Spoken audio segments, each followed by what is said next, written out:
In the fall of 1964, a small college in Sarasota, Florida, opened its doors to its very first class of 100 students. It was named New College, and a big part of the school's mission was to be inclusive by adopting an open admissions program that wouldn't discriminate based on race, creed, national origin, or cultural status. It was a novelty in a state that was once part of the slave-owning Confederacy. Today, New College of Florida ranks number 3 in the Princeton Review of public colleges and universities that make an impact in the community.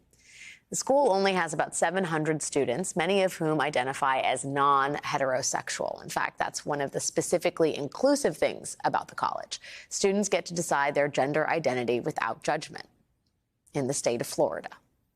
You probably see where this is going. New College of Florida has become the new target of Governor Ron DeSantis and his culture war. He thinks that because the school is funded by state taxpayers, the school ought to have a conservative identity, a conservative Christian identity, which is not what it has had or has ever had. And to carry out this mission, Governor DeSantis has appointed 6 new members to the New College's Board of Trustees, including Christopher Rufo, a conservative activist who has led the battle against critical race theory in public schools across the U.S., and Matthew Spalding, the dean of Hillsdale College, a conservative Christian school that is serving as a model for DeSantis's plan to take over higher education in the state of Florida. These men, along with 4 others of DeSantis's picks, now make up the majority of the board of New College, and they are not wasting any time. This afternoon, they held their very first official meeting, but before it even started, the endgame was clear.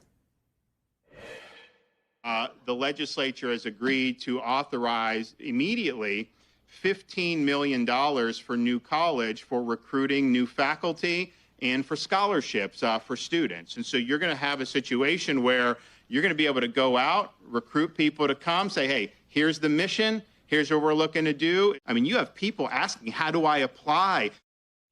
That money, the $15 million the governor was talking about, that is to hire new faculty for New College.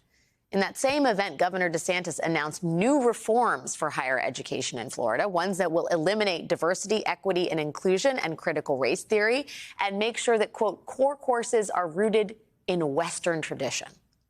Sitting next to Governor DeSantis was Christopher Rufo, who just hours later carried out the governor's mandate by immediately calling for the abolition of the New College Office for Outreach and Inclusive Excellence. Rufo claims that diversity divides people. One of the items that I discussed today with Governor DeSantis and with legislators present is that diversity, equity, and inclusion, which sounds great, but in practice divides people and offers separate judgments on the basis of race and identity. My opinion does matter, actually, unfortunately for you. My opinion does matter, unfortunately for you.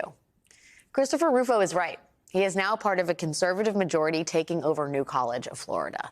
And while there is resistance in the form of rallies and in protests, Rufo and his conservative cohort now have the power to make immediate change. And their first order of business today, hours ago, was to fire New College's president and replace her with former Florida Education Secretary Richard Corcoran, a DeSantis ally and an anti-CRT crusader. The takeover has begun.